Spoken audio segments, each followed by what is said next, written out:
Welcome to Gurukul. आज हम biology में जिस टॉपिक पे डिस्कशन करेंगे वो टॉपिक है न्यूट्रिशन। आई थिंक मैं आपको एक बात बताना चाहता हूँ कि जो ये टॉपिक है न्यूट्रिशन, आई थिंक बायोलॉजी ही पूरी बताना चाहता हूँ कि सिर्फ आप इसे एग्ज़ाम के पॉइंट ऑफ व्यू से ना कीजिए। इवन मैं चाहता हूँ कि आप लोग इसे अपनी डेली लाइफ में भी इंक्लूड करें और काफ़ी ज़्यादा इससे आपको हेल्प मिल सकती है।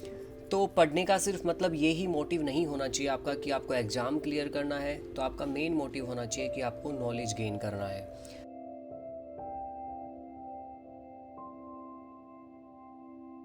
तो चलिए हम सबसे पहले हम डिस्कशन करते हैं न्यूट्रिशन के ऊपर। आप सभी को पता है कि न्यूट्रिशन क्या होता है। Nutrition is the science that interpret the substance in food in relation to maintenance growth health and disease of an organism. मतलब मैं आपको सिंपल सीधी भाषा में समझाता हूँ कि पोषक तत्व कह सकते हैं हम इसे।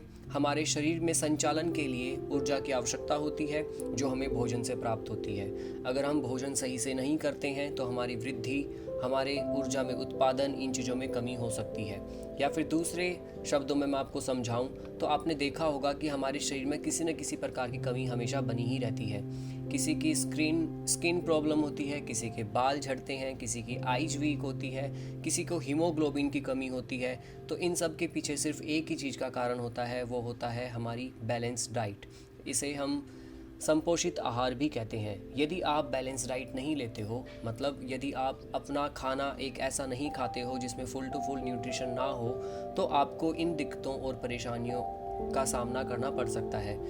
तो इसलिए आपको खाने में सभी चीज़ें इंक्लूड करनी चाहिए। सभी कुछ आपको, अगर आप अच्छे से बैलेंस डाइट लेते हो तो आपके शरीर में कभी कोई दिक्कत भी नहीं होगी और आप हमेशा हेल्दी रहेंगे। तो देखिए न्यूट्रिशन आखिर होते क्या है, आखिर हमें कैसे पता लगेगा किस चीज़ में क्या है, कितना लेना चाहिए, क्या कितना होना चाहिए। तो हम इन्हीं चीज़ों पर डिस्कशन करेंगे। तो शरीर में जो सबसे पहले जो हमें ज़रूरत चाहिए होती है वो होता है कार्बोहाइड्रेट।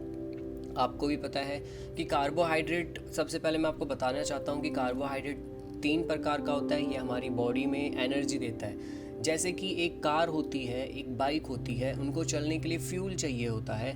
अगर इनमें फ्यूल नहीं होगा, पेट्रोल नहीं होगा, तो वो नहीं रन करेगी। तो सेम ऐसे ही हमारी बॉडी में सबसे इम्पोर्टेंट जो होता है वो होते हैं कार्ब्स। कार्बोहाइड्रेट्स को शॉर्ट फॉर्म में हम कार्ब्स भी कह सकते हैं। तो देखिए कार्बोहाइड्रेट्स 3 टाइप के होते हैं: मोनोसैक्राइड्स, डाइसैक्राइड्स, पॉलीसैक्राइड्स। जो ये मोनोसैक्राइड्स होते हैं ये सिंपल शुगर होती है। मोस्ट कॉमन इनमें ग्लूकोज ही पाया जाता है। ग्लूकोज और फ्रुक्टोस ये कॉमन मोनोसैक्राइड्स के एग्जांपल है।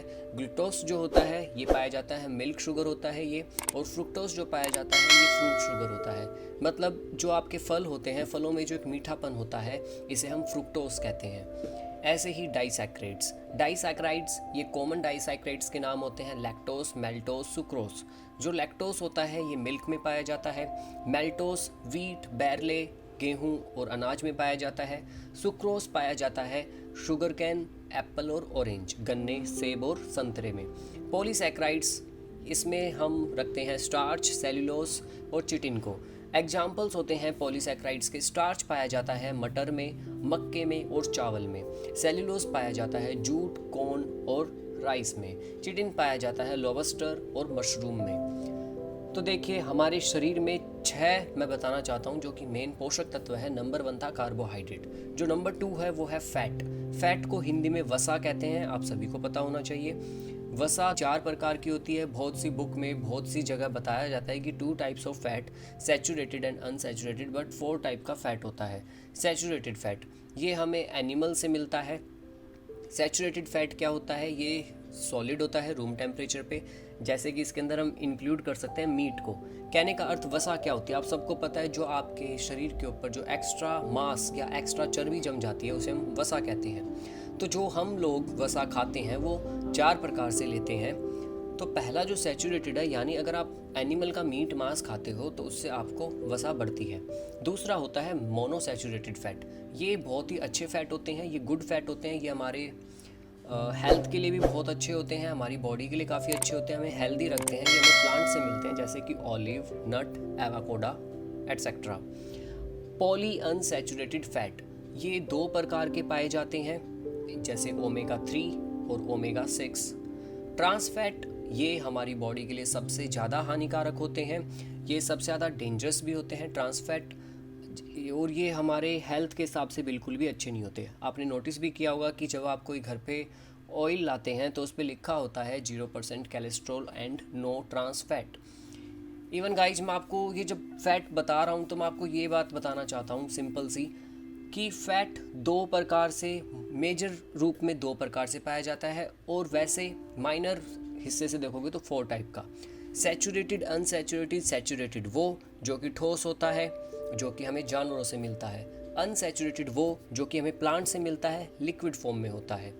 एक और बात मैं आपको बताना चाहता हूँ कि आप अगर अपने घर में तेल यूज करते हैं, ऑयल, तो आप उसे हर 6 मंथ्स में उसको कन्वर्ट करते रहें, चेंज करते रहें। एक ही प्रकार का तेल ना खाएं, क्योंकि आपको पता है कि अगर तेल को अगर आप एक बार गर्म करते हैं, फिर वापस गर्म करते हैं, दोबारा गर्म करते हैं, तिबारा चौबारा बार बार उसे गर्म करेंगे, तो फिर वो ट्रांस फैट बनाता है। और ट्रांस फैट से होता क्या है, हमारे बॉडी में कैंसर होता है।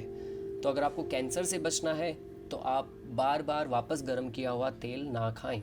इवन मैं आपको ये भी कहूँगा कि आप जंक फूड भी बिल्कुल ना खाएं, क्योंकि बाहर आपको पता है जिस तेल में वापस गर्म किया जाता है उसी तेल में बार बार वही चीज़ें गर्म की जाती है। तो चलिए आगे हम बात करते हैं प्रोटीन की।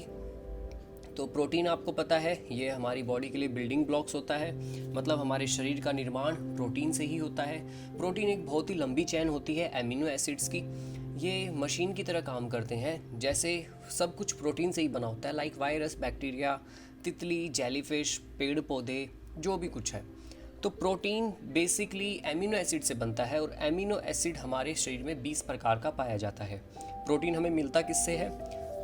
प्रोटीन हमें मिलता है सोयाबीन से, चीज, मिल्क और नट्स से। जैसे आपको सभी को पता है, जब हम 10, 11, 12, 13 या जब हम चाइल्डहुड में होते हैं तो पेरेंट्स काफ़ी ज़्यादा हमें फोर्स करते हैं मिल्क पीने के लिए, ताकि हमारा बॉडी स्ट्रॉन्ग बने और हम सॉलिड हों। और एक बात मैं आपको बताना चाहता हूँ, एग्जाम्स में काफ़ी ज़्यादा पूछा जाता है कि प्रोटीन की कमी से होने वाली 2 बीमारियाँ कौन सी है। तो प्रोटीन की कमी से होने वाली 2 मुख्य रूप से जो बीमारियां हैं जो एग्जाम्स में पूछी जाती है, वो है क्वासिकर और मैरेस्मस। क्वासिकर और मैरेस्मस ये 2 ऐसी डिजीज है जो कि लैक ऑफ प्रोटीन से होता है। नेक्स्ट जो हम न्यूट्रिशन की बात करेंगे, हमारे शरीर में 4th नंबर पे जो हमें चाहिए, विटामिन्स। तो विटामिन्स आपको पता है ये बहुत ही स्मॉल क्वांटिटी में हमारी बॉडी को चाहिए होता है हेल्थ और ग्रोथ करने के लिए। वैसे मेरा विटामिन्स पे एक सेपरेट अलग से वीडियो रहेगा, क्योंकि मोस्ट इम्पॉर्टेंट टॉपिक है बायोलॉजी का। तो अभी सिर्फ बस मैं आपको सिर्फ इंट्रो दे रहा हूँ कि विटामिन्स कितने टाइप के होते हैं। आप देख सकते हैं विटामिन ए, सी, डी, ई, के, B1, B2, B3, B5, B7, B6, B12। तो इसके ऊपर मेरा एक सेपरेट वीडियो रहेगा, क्योंकि काफ़ी सारे क्वेश्चंस आते हैं। आपको पता है आपके शरीर में विटामिन्स की कमी होने की वजह से ही हमें काफ़ी सारे डिजीज और मेटाबॉलिज्म हमारा गड़बड़ा जाता है। जो नेक्स्ट 5th चीज़ हमारी बॉडी को सबसे एसेंशियल है वो है मिनरल्स। तो देखिए मिनरल्स क्या होते हैं, ये हमारी बॉडी को चाहिए होते हैं, जो कि हमारी बैलेंस डाइट अगर रहेगी तो कि बहुत ही इंपॉर्टेंट रहेंगे। हम बात करते हैं सोडियम की। सोडियम हमें टेबल सॉल्ट में मिल सकता है, मिल्क में, ब्रेड, वेजिटेबल्स, अनप्रोसेस्ड मीट।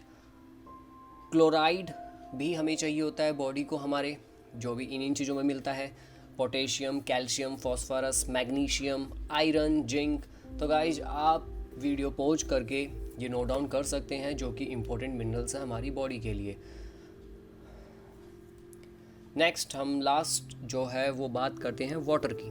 तो ह्यूमन बॉडी को एक बैलेंस डाइट के लिए जो 6th सबसे एसेंशियल थिंग्स है वो है वाटर। जो मानव का शरीर है 60% वाटर से बना है, जैसे कि 75% ब्रेन, 83% ब्लड, और इवन हमारा पूरे दिन शरीर यूरिन, पसीना और जो हम सांस लेते हैं इसके द्वारा पानी को ही हमारा उड़ता रहता है। हमारी बॉडी पानी के बिना नहीं रह सकती, इवन पानी स्टोर करके नहीं रख सकती। हम खाने के बिना रह सकते हैं बट पानी के बिना नहीं रह सकते। तो water is absolutely essential to life. तो गाइस ये था न्यूट्रिशन के ऊपर वीडियो। आई होप आप सभी को समझ में आया होगा। मिलते हैं नेक्स्ट वीडियो में। चैनल को सब्सक्राइब करना ना भूलें। Thank you so much.